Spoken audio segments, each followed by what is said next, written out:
Abdurrahman. Babacan is next. Thank you, Mr. President, dear colleagues. For about 19 months, the world has been witnessing a modern-day genocide whose effects will spread to generations. On these platforms and other international platforms, we are sadly experiencing a period of shame that has suddenly rendered meaningless all the civilized norms that humanity claimed to have established after all the hardships it has endured. Just like in past examples, the effects of what happened in Gaza during this period will also be passed on to generations, and human dignity as a whole will definitely be questioned in the long term. Moreover, such major ruptures will lead to new long-term ruptures in societies. Right now, we are using sentences to justify ourselves because we are trying to hide the truth and remain silent in face of what's being done in the short term. However, this platform could have played a leading role. This institution, which includes Palestine and Israel as observer members, was established after a series of dramatic events and promised the world a future centered on human rights, human dignity, and democracy, with its declaration that it learned lessons from these events. Unfortunately, remain under the shadow of blind and shallow, narrow, pragmatic motives. Condemning October 7th and finding it unacceptable is one thing, putting aside.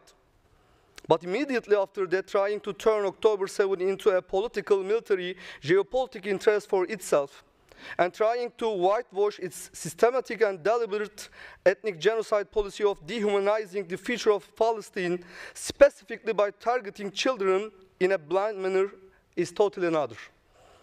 Why is it so difficult to approach what happened after October from a just and humane perspective?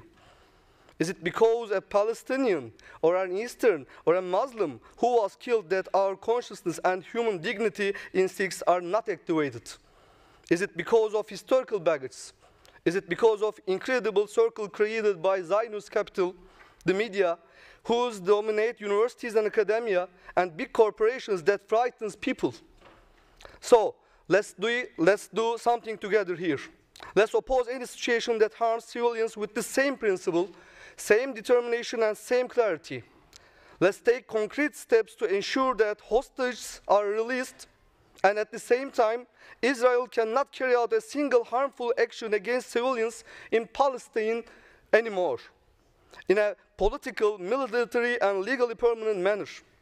Let's enforce our countries to establish a politically military pact among the countries under the roof of the Council of Europe to urgently stop Israel's massacres of civilians, and to enforce our countries to stop transferring weapons to Israel, and to get sanctions on Israel in social, cultural, political, military, economic, in every sphere of life.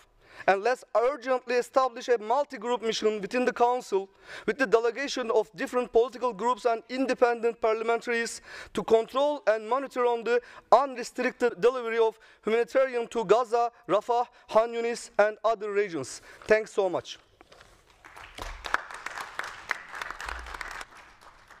Thank you, Abdurrahman.